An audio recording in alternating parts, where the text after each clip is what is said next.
We're going all the way back to ancient Greece Ooh, very exciting. to explore the story of Oedipus, the king of Thebes. Okay, And we'll be looking at Sophocles' play, Oedipus Rex, as our source. sounds good. So picture this. A city is ravaged by a plague, and everyone is desperate for answers. Sounds pretty bleak. Yeah, it's a very dramatic start. Right. But that's how Sophocles sets the stage in this play. Yeah, he really throws us right into the action and the desperation. Yeah, and the play begins actually with the priest pleading with Oedipus to see the city. So the priest is kind of like a representative of the people, right? Exactly. He's the voice of the Thebans who are suffering under this plague. Okay. And Thebes itself is a pretty significant city in Greek mythology. Oh, absolutely. It has a rich history and plays a big role in a lot of myths. And its location is interesting too, overlooked by Mount Kithaeron. Right, and Mount Kithaeron becomes important later in the story as well. Yeah, it's like a looming presence throughout the play, kind of Yeah. a symbol of both refuge and danger. I like that. So anyway, Oedipus, being a good king, is determined to save his people. Makes sense. So he sends his brother-in-law Creon to the oracle at Delphi to seek guidance. Oh, the oracle at Delphi, always a source of cryptic pronouncements. Exactly, and this time is no different. Okay, so what does the oracle say? The oracle declares that the plague will only end when the murderer of Laius, the former king, is found and punished. Oh, that's a tall order. Yeah, and here's where the irony starts to kick in. Oh, I'm intrigued. Oedipus is so determined to find the killer, Right. but he has no idea that he himself is the one he's looking for. Oh, wow. So he's basically hunting himself. Exactly, and he even curses the unknown murderer, promising a fate worse than death. Talk about dramatic irony. It's a classic case of it, and it really highlights the tragic nature of Oedipus's character. A good king, but ultimately doomed by fate. Exactly. So how does Oedipus go about trying to find this murderer? Well, Sophocles gives us these clues throughout the play that slowly point Oedipus toward the truth. Oh, like a detective story almost. Kind of, yeah. So at first there are these rumors about a band of robbers who attacked Laius. Okay. But then a surviving witness emerges and suggests that there was only one attacker. Interesting. And Oedipus latches on to this idea of robbers, maybe to distance himself from the crime. Yeah, that makes sense psychologically. Right, so he's already kind of avoiding the truth, even at this early stage. I see. And then, following the advice he's given, Oedipus decides to consult Tiresias. Oh, the blind seer of Thebes. Yes, yeah. He always brings a sense of mystery and foreboding. He really does. And this confrontation between Oedipus and Tiresias is one of the most dramatic moments in the play. Okay, why is that? Well, Tiresias, though, physically blind, can see the truth that Oedipus is so desperately trying to avoid. Oh, so it's like he has a different kind of sight, a deeper understanding. Exactly. And at first he's reluctant to speak, which only adds to the tension. Makes sense. But finally he accuses Oedipus directly of being the murderer. Wow. How does Oedipus react to that? Not well. I can imagine. He flies into a rage, accusing Tiresias of conspiring with Creon to overthrow him. So his pride is blinding him to the truth. Exactly. And this whole idea of blindness is really important in the play. How so? Well, on one level, Tiresias is physically blind, but he can see the truth. Right. But Oedipus, with his perfect sight, is blind to his own reality. Oh, that's a great point. Sophocles is using blindness as a metaphor. Yes, exactly, for knowledge and ignorance. So it's not just about physical sight, it's about seeing the truth about yourself and the world. Precisely. And before leaving, Tiresias delivers this chilling prophecy. Okay, what does he say? He foretells that Oedipus will one day discover his true parentage, and that this discovery will lead to his downfall. Ooh, that sends chills down my spine. Yeah, it's a pretty dark foreshadowing. It really sets the stage for the rest of the play. And it's a turning point because now Oedipus starts to doubt himself just a little. Even though he's still convinced he's the hero. Exactly. And just when things couldn't get more intense, a messenger arrives from Corinth with some unexpected news. Oh, this sounds like it's gonna shake things up. It definitely does. The messenger brings news that Polybus, the man Oedipus believes to be his father, has died. Oh, wow. And at first, Oedipus thinks he's escaped a prophecy. Because he didn't kill his father? Right. But remember, the prophecy had two parts. Oh, right. He was also supposed to marry his mother? Exactly. And that fear still lingers in the back of his mind. So even though he's relieved about Polybus, he's still anxious. Yeah, there's this underlying tension that just won't go away. I can see why. And then the Corinthian messenger, trying to put Oedipus at ease, reveals something even more shocking. What's that? He tells Oedipus that Polybus wasn't his biological father after all.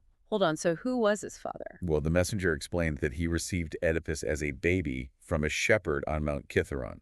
Wait a minute, Mount Kithaeron, isn't that where Laius was murdered? It is indeed, and suddenly all the pieces start to fall into place. Oh, wow. This is getting intense. It is, and we're left with this sense of dread, like something terrible is about to happen. So Oedipus is getting closer to the truth, whether he likes it or not. Exactly, and we'll have to wait for part 2 to see how this all unfolds. Oh, wait. So we left off with Oedipus finding out he was found as a baby on Mount Kithaeron. Yeah, the same place Laius was killed. Right, and that's where things get really complicated. I bet. Now, Jocasta, Oedipus's wife, Right. she starts to get really scared. Oh, why is that? Well, she's been listening to all this talk about prophecies and origins, and she's starting to connect the dots. Ooh, I see. She's sensing where this is all heading. Exactly.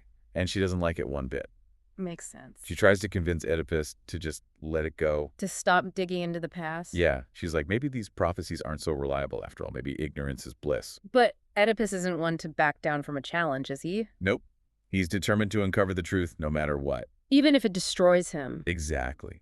And this is part of what makes him such a tragic figure. Right. He's driven by this noble pursuit of knowledge, Yep. but it ultimately leads to his downfall. So Oedipus, ignoring Jocasta's pleas, summons the shepherd who gave him away as a baby. The one who found him on Mount Kithaeron. Yep, the same one, and this guy's terrified. I can imagine he knows he holds the key to a very dangerous secret. And he tries to avoid answering Oedipus's questions. But Oedipus is relentless. He won't let up until he gets the truth. And the truth is about to come crashing down on him. The tension in this scene is almost unbearable. It's like watching a car crash in slow motion. You know it's going to be bad, but you can't look away. Exactly. And finally, the shepherd breaks down and reveals everything. He tells Oedipus that the baby he found was the son of Laius and Jocasta. Wow. So Oedipus finally realizes he killed his own father and married his own mother. It's a devastating realization, Yeah. and it completely shatters Oedipus's world. His whole identity is built on a lie. And Jocasta, unable to cope with the guilt and shame, rushes off and kills herself. Oh my God, that's awful. It's a truly tragic moment, and it shows just how powerful the truth can be. Sometimes the truth can be more destructive than any lie. And Oedipus is now left to deal with the consequences of his actions.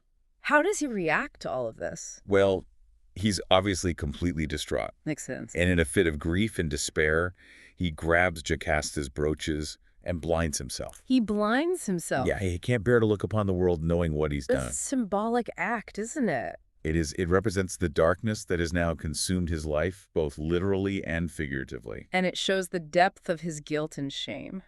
The once proud and powerful king is now a broken man, completely destroyed by the truth. And the truth was what he was searching for all along. The irony is almost too much to bear. It's a classic Greek tragedy. Welcome back to our deep dive.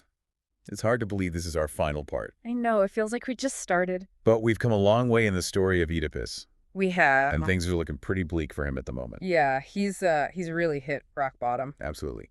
He's blinded himself, his wife and mother is dead, and he's facing the full weight of his actions. So how does he handle this, this immense guilt and shame? Well, what's interesting is that Oedipus doesn't shy away from responsibility. Huh. He doesn't make excuses or try to deny what he's done. That's surprising considering he didn't kill Laius intentionally. I know, but he owns up to it. He acknowledges that he's brought this disaster upon himself and Thebes. Wow. So even in his broken state, he's showing a sense of integrity. Exactly. He's still the same Oedipus in a way, still striving for justice, even if it means punishing himself. I see. And so he begs Creon, his brother-in-law, who's now in charge of Thebes, to banish him from the city. So he's choosing exile as a form of atonement. Exactly. He believes that his presence is a curse on Thebes, and that only his removal can restore balance. It's a pretty stark contrast from the beginning of the play, isn't it? Yeah, he started as a powerful king trying to save his city.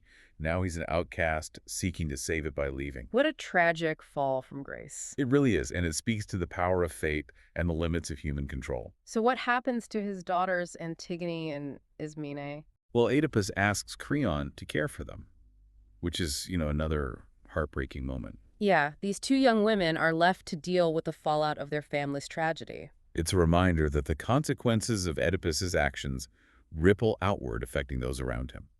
And their story doesn't end here, does it? Not at all. Sophocles actually wrote other plays about Antigone and Ismene, exploring their struggles and their own encounters with fate. So Oedipus Rex is just one piece of a larger saga. Exactly. It's a really rich and complex world that Sophocles created. Well, I think we've covered a lot of ground in this step dive. We have, and I hope our listeners have gained a deeper appreciation for this incredible play. Me too. It's a story that stays with you long after you've read it or seen it performed. Absolutely. It makes you think about fate, free will, the nature of truth, and the consequences of our actions. Timeless themes that are still relevant today. And on that note, I think it's time to wrap up our deep dive into Oedipus Rex. Thanks for guiding us through it. It was my pleasure, and thank you to our listeners for joining us on this journey into ancient Greece and the world of Sophocles.